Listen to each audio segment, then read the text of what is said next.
Great. And everyone should be able to see the presentation right now, I believe.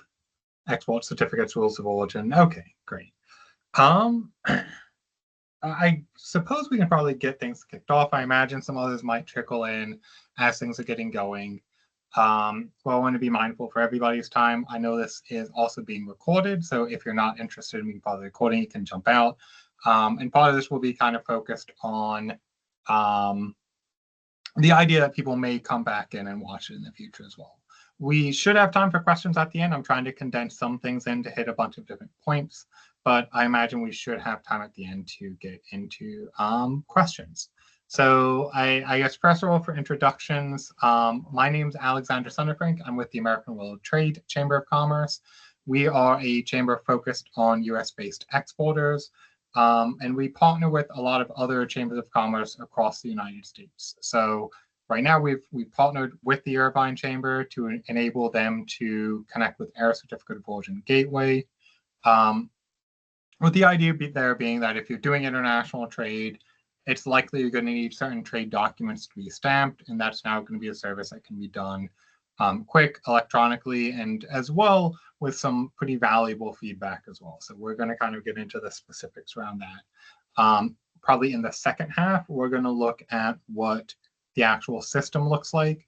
The first part, we're trying to do more information in terms of what trends we see, as well as kind of navigating rules of origin and the spaces that we can help outside of just, throwing a stamp onto a document. I want to kind of detail the spaces that we'd be able to assist you in terms of making sure you're making the accurate declarations and working with you if there are particular questions or anything like that. Let me just say one thing. Welcome, everybody. Pretty quick. Yeah, welcome, everybody. I'm Valerie Fryer, the accounting consultant at the Greater Irvine Chamber of Commerce, and we are just so happy to work with the American World Trade Chamber of Commerce.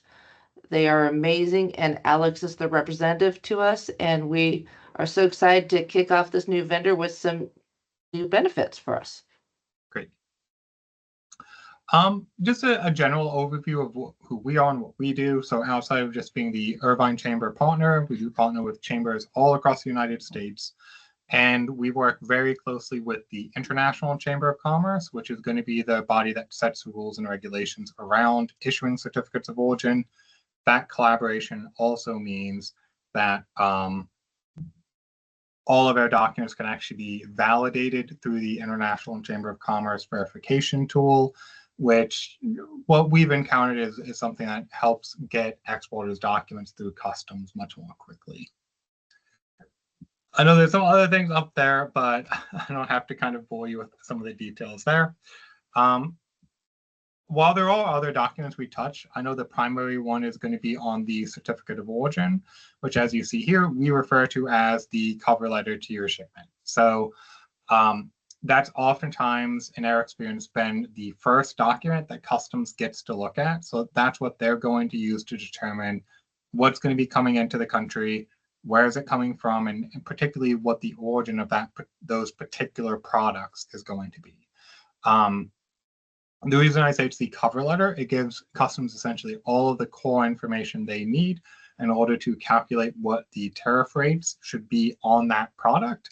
Obviously, that's a topical thing right now. Make sure that we're able to take advantage of preferential agreements that the United States has, as well as make sure if you're re-exporting product that it's clear what the origin of that product is. If it's, again, something that's potentially not originating in the United States. But because, again, it is that cover letter, it's important to make sure you get it right, make sure it looks professional.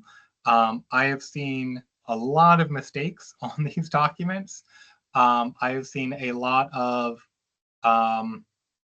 let's say, very obvious mistakes that maybe I'll get into at the end if we have time. But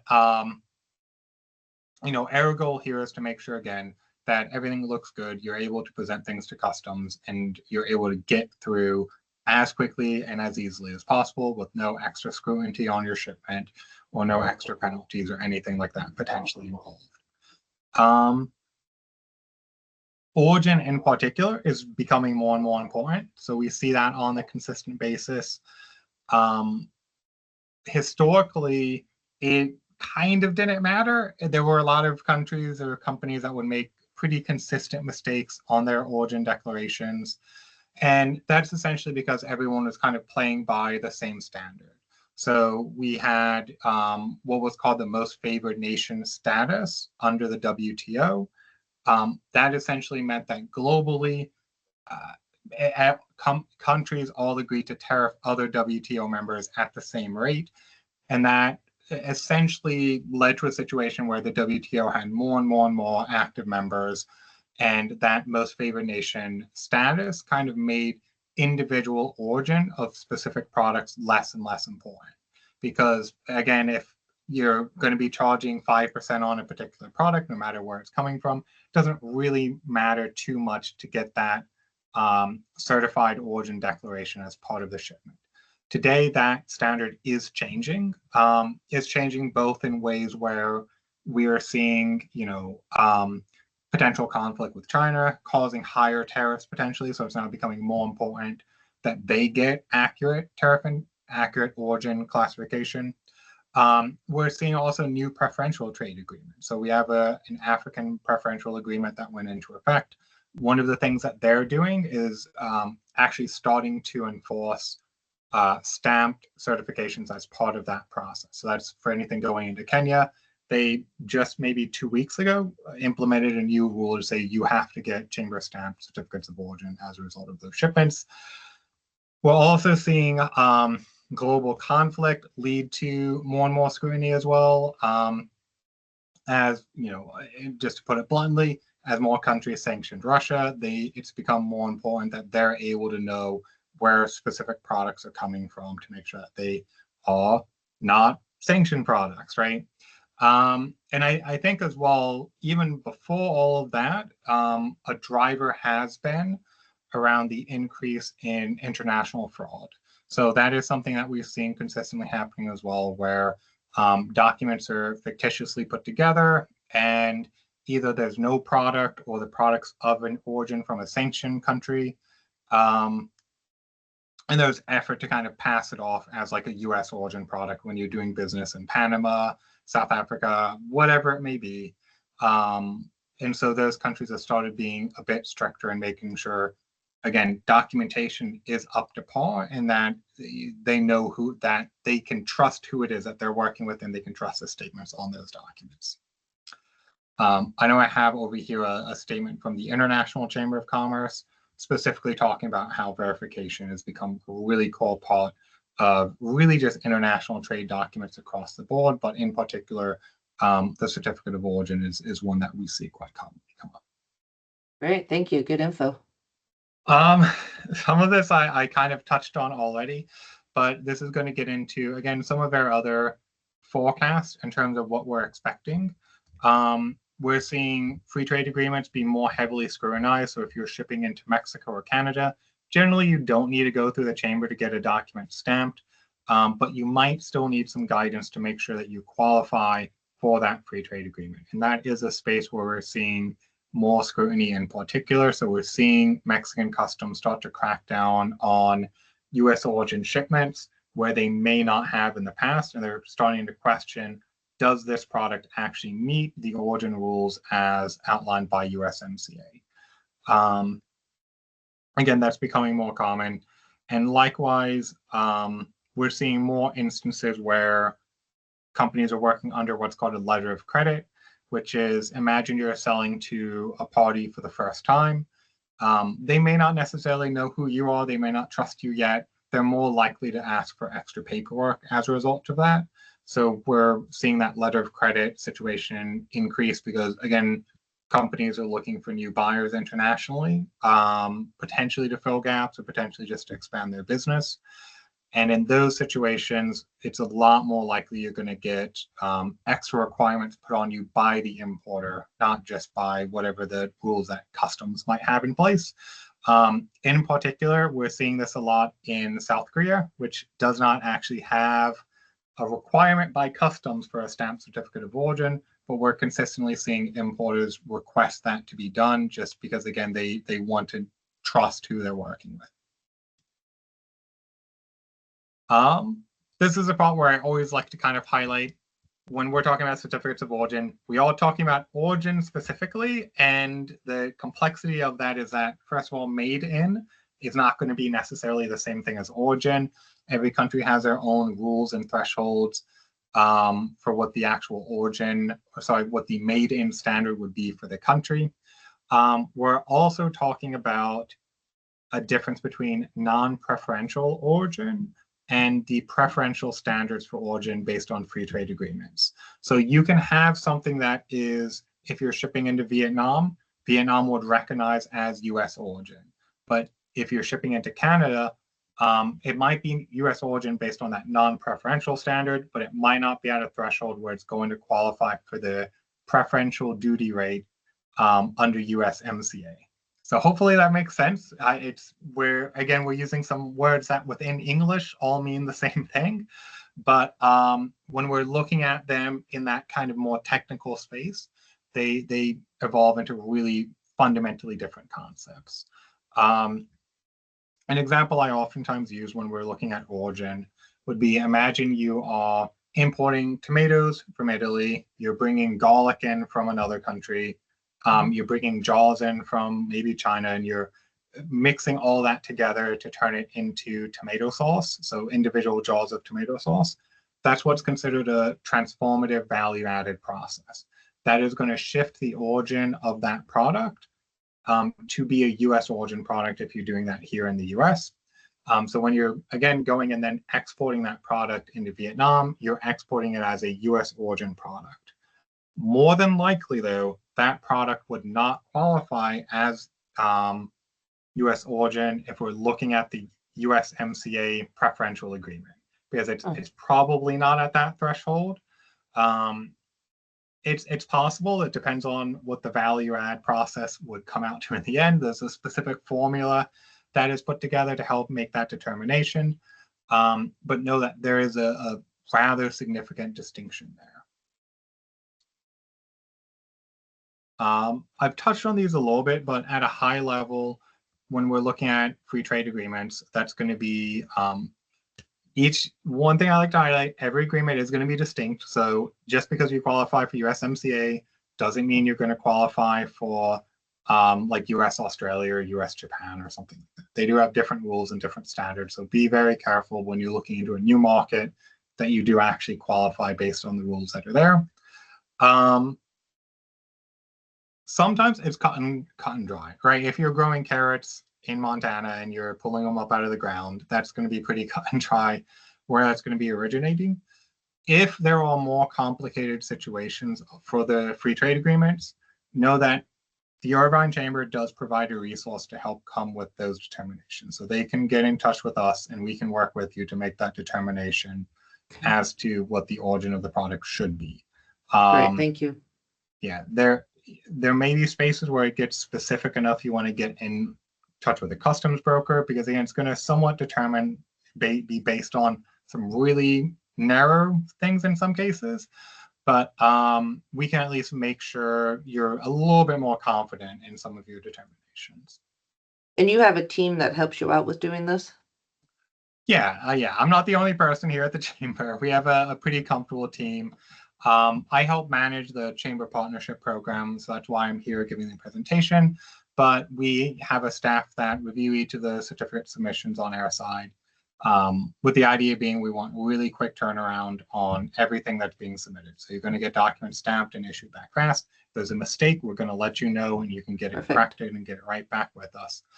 And of course, if again, the situations come up where it's not necessarily something where you just need a document stamp, but you just need some clarification. We have a team here that is going to be able to get you in the right direction, at least. Yay. I think I've talked about this a good bit already through the presentation, but again, when we're looking at origin, we're looking at that non-preferential versus free trade, or generally the distinction. For the non-preferential, you're commonly going to need a document to be stamped to satisfy rules by customs or rules by the importer. And those rules are going to be based on standards set by the International Chamber of Commerce. Again, we're a chamber that's accredited by the ICC. All of our staff have been formally trained by the International Chamber as well, meaning that it's not just that we can help with that non-preferential determination. It means that we are an authority in that space to make those determinations. For the FTAs, I've touched on this a little bit. Generally, you do not need a chamber stamp on them. Sometimes I've seen importers still request it. But we can at a minimum help with some templates. So if you're doing a shipment into Canada, we can make sure that you're using a template that is going to be in line with the specifics that are established under that agreement. Okay. Yeah, and this is just for those origin declarations. I like to highlight here, USMCA is obviously going to be the biggest one that we're working with. It is not NAFTA. I still, to this day, see people using NAFTA certificates. That has not been in agreement for, I think, 7 years. So it is about time to make sure you have something that reflects the correct language. That is something that we still encounter. These almost never are going to need a chamber stamp. Again, I do see some exceptions to that, but generally customs, I can say at least, is never going to require a chamber stamp, and based on the agreements, the United States really prefers not to have agreements that have extra paperwork in them. So it's generally going to be the case that, those are not going to be required to go through any kind of chamber stamp or anything like that. So documents, we refer to it as self-certifying. It's good to have templates available. The US, in addition to having them be self-certifying documents, does not give a specific template to use as part of these. Instead, it just gives language in terms of what needs to be on relevant documents. And as a result, it's not really standardized. So it's good where we have a template we feel very confident about. But unlike, for instance, China, Australia, which has a specific form that's a component of the agreement, US likes to give a little bit more freedom. Technically, a certificate of origin, even for USMCA, wouldn't be required based on the agreement, but there's a lot of information that is required to be submitted along with the shipment, so it's best just to have a certificate of origin that's a full form document. Yeah, and so over on the right here, you can actually see the template we use for USMCA. This is a space where we can assist. We can help make sure that the product's actually going to be fit for qualification for the free trade agreement. But we can also provide these relevant templates. And you see there's 9 boxes here. That's because there are 9 items on the agreement that it says you have to have. That's why I said it's probably best to always have a form. That's quite a lot of information there. And I think more than anything, you want to make sure that you're using something that actually says USMCA on it. I think if you're still using like NAFTA documents, it's going to look a little bit sloppy, and it's going to make it more likely that, again, you're facing that extra scrutiny or penalties. These we don't have any kind of fee structure around, so this is something we can just essentially provide free to Irvine Chamber members. Great. So moving on to non-preferentials. So again, this is going to be where you're likely going to need to get the chamber stamp on a certificate of origin. While a lot of European countries historically haven't required it, we are seeing that trend change as well. So even if right now US exports are down a little bit, the demand we've seen for certificates of origin to be stamped has actually increased rather significantly. So the expectation there is that certain countries, again, they're starting to be more strict, that most favored nation status is starting to be less valuable, and we're seeing a lot of just general international fraud, meaning that countries are more likely to require a chamber stamp on a certificate of origin. Now, this doesn't mean to skip any kind of processing. If you get that chamber stamp, you might be able to qualify for that most favored nation status when it's applicable, and you'll likely be looking at certain penalties without the chamber stamp. And again, making sure you're getting something done that's aligned with air process is going to be one of the best ways to ensure everything goes smoothly, everything works well. This is highlighted, I know, on the Irvine Chamber website in terms of what we do primarily. Mostly we're on certificates of origin, invoices. We do a lot of certificates of pre-sale as well. There are some other documents that do come up occasionally that we can assist on that may require chamber stamp. But I do want to highlight as well, we are seeing a new kind of renewed demand for embassy legalization as well. So that would be particular countries that after we apply a chamber stamp to a document, have extra hoops to jump through, either through an apostille, and then eventually we bring it to an embassy. It is a whole song and dance, and it is not something that is friendly to exporters in general, I would say. This is why I like you guys doing this instead of the Irvine Chamber. Yeah. Why we have a good third partner. Yeah, I mean, fortunately, more and more countries are dropping that requirement, but there still are quite a few what we call document-heavy countries, so they have you're more likely to experience that need for the embassy apostille. This is getting into, again, if you're looking at non-preferential rules, this would be one of the main ways that we're determining origin is through what is called a substantial transformation, or HS, which is for the harmonized tariff code shift. How best to, so I get, every time I do these presentations, I get some, I don't know if I should say alarming, but I get some odd questions where someone's shipping out of Idaho and they're asking, you know, well, I thought just because I'm shipping out of Idaho, that means it's Idaho origin, even though I bought the products from China, right? So you're telling me they're still Chinese. Yeah. And the answer is yes, right? So there has to be some kind of value add process that's going to be sufficient to change the origin of the product. It's something we can help with as well. So if you're not sure if it reaches a certain threshold to count for non-preferential origin shift, that is something that we can do as well.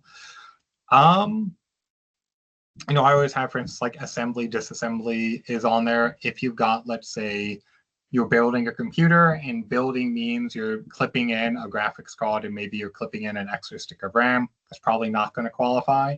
If you're applying thermal paste to a CPU and you're soldering components together in a way that's not really reversible, that's probably going to qualify.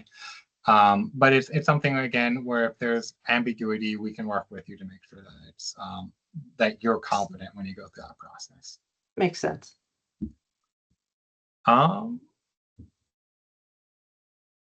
Great. Oh, and I always like to highlight the current state of electronic.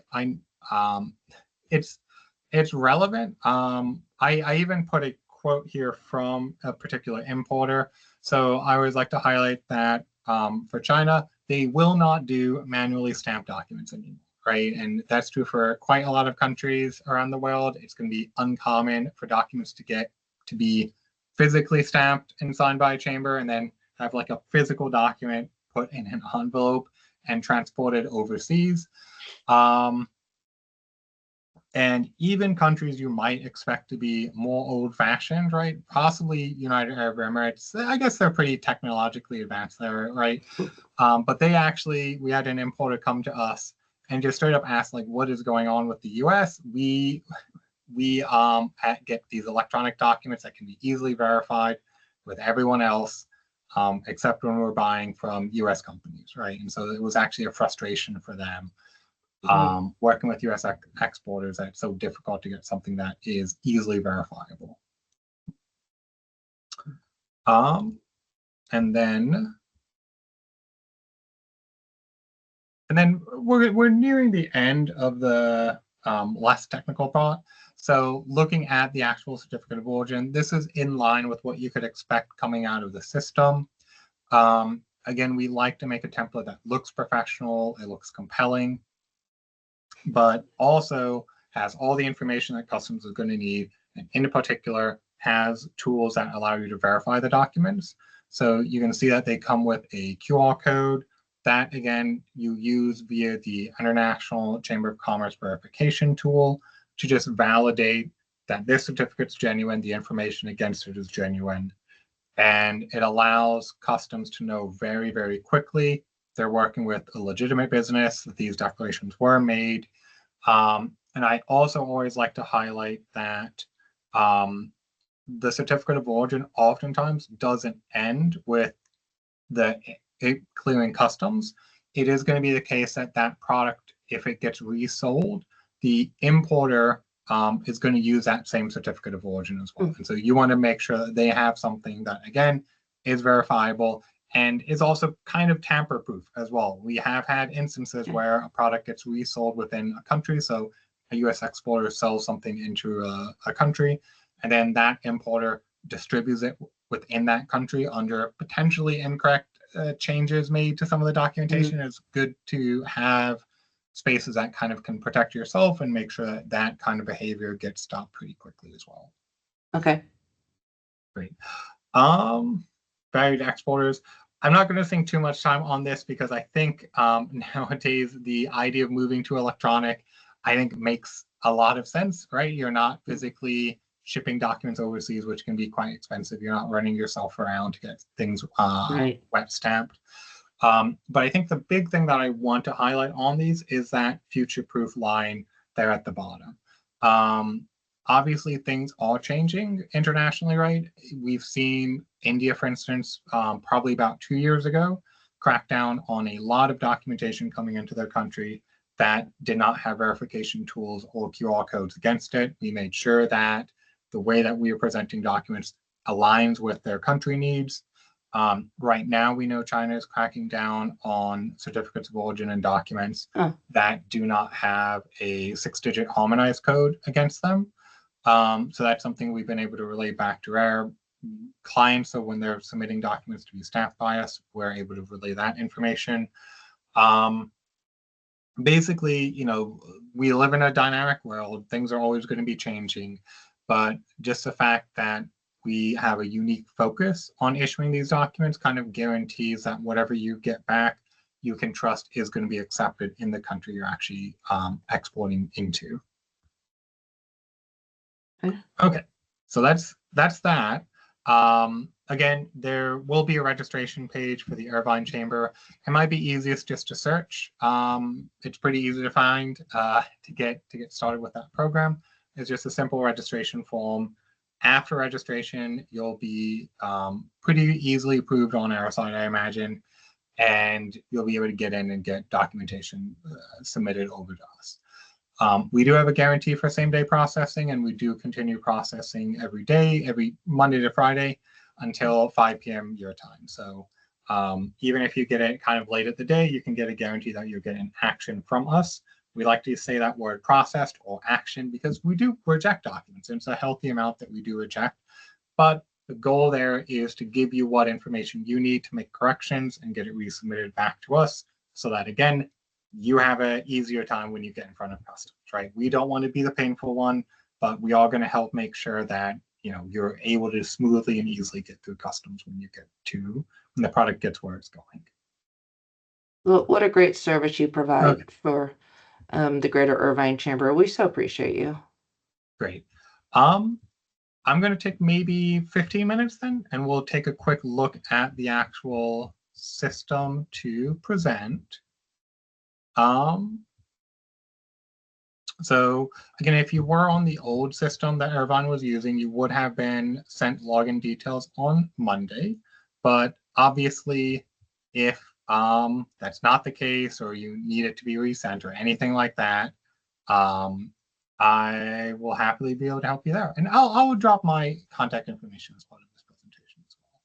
So you should be able to see right now, it says plus certificate of pre-sale, plus other documents. Is that coming up? Can I just get a confirmation that's coming up? We're good? Sorry, I was taking some notes, but yes, it's coming up. Yeah, okay, I just want to make sure. So we have a couple of different documents. Primarily, though, I know we're looking at the certificate of origin. So let's kind of look at what it would be like to get that document filled in and get everything moving there. So what we're looking at right now, this is, again, the home screen for the application. So when you log in, this is what you're going to be seeing. There's a few tools, you'll be able to see what's been processed in the past and potentially produce extra copies as needed. But let's go ahead and just jump into what it looks like to fill in a certificate of origin. I always suggest it's pretty simple. We're going to come back to this part at the top at the end. But let's go in and fill in the relevant 7 boxes for the document. So this one likely will fill in automatically, but if you have multiple trading names, you'll be able to choose which one's going to be relevant for you. If it is the case that you need something new entered, you can just get that information applied, and then in the future, you'll just be able to select which one is going to work for you. So if you have a business that has different business units that operate under different names or addresses, you can have those all listed and just, again, have an easy one-click solution here. Likewise, we're going to be able to select a consignee, so that's who's going to be getting the products, and that's generally going to be the overseas buyer. Likewise, you saw I just clicked from the drop-down to select one, so it's a quick process once you've got that information entered into the system. This one, we do get questions on quite a bit, so this is going to be the consignor exporter invoice or reference number. So for most of the companies we work with, this is going to be the invoice number. We still see some companies where every single item gets like its own invoice, and then they have a unique contract or reference number. So it's whatever you're using to uniquely identify this shipment. So it might be something as simple as just a series of numbers, maybe a letter at the end, right? We oftentimes see something like that. For the origin, we do put the US right here at the top, but you can just type if you're looking for anything else on that list. Okay. Getting into these two, transport details, this is optional, but I would at least suggest putting at least air freight or ocean freight, just because, again, it looks a little bit more complete. It looks a little bit more professional there. I don't think you need to get into like your barge information or something like that. Pretty simple. Yeah, that's going to be more like on a packing list or something similar. So keep at like a high level for this. Again, we call this the cover letter to your shipment. So it's going to have a lot of that information at a very high level. And if they want to dig in, there'll likely be other supporting documents to do so. Remarks, which is for box 5. This is actually your field. So this is for the exporter. Whatever they think needs to be on the document that's not otherwise mentioned. So if we need to put an LC number, that's quite common. We might see that requirement.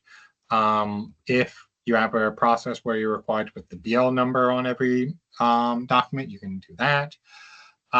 If there's something, that you believe needs to show up on this document, or you have, again, a specific rule from a letter of credit that says it needs to show up on every document, you pretty easily can apply that. So this can be blank too. You absolutely don't have to put anything here if there's nothing relevant, but yeah, it's a tool there for you.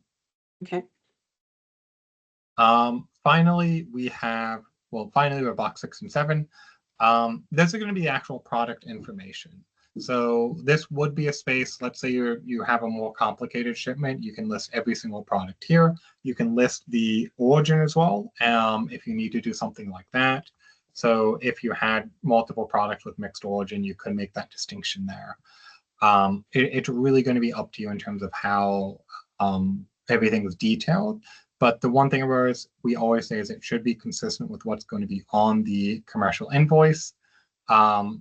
So if there are going to be any kind of questions or anything like that, then we can help you with how to get that structured. But I think, generally, you're going to be almost certainly just copy and pasting from the commercial invoice. Here, let's drop the weight tool and just say we're going to be shipping 10 pallets, right? Something a little bit more simple here. Box 7 is going to be the actual quantity of what is being submitted. Okay. Now, everything looks good. You are going to need to include an invoice as well. Let's grab that maybe. And you can see kind of like how it would be uploaded. I'm going to drop it right now because I did not have an invoice prepared for the sample, but that's okay. You get the idea of what it would look like to upload the invoice there. And then finally, we do default to this electronically certified method. This is almost certainly what you're going to be picking the vast majority of the time. If you are in a situation where you need embassy legalization, this is where you can specify that you need that additional processing. We do have the option as well to physically mail documents back to you. We really, really discourage that. And we promise you that Customs is happy with the electronic documents. But if you have a particular concern on a particular buyer, we have that option as more of a just-in-case feature. And that's where you'd overnight it or something?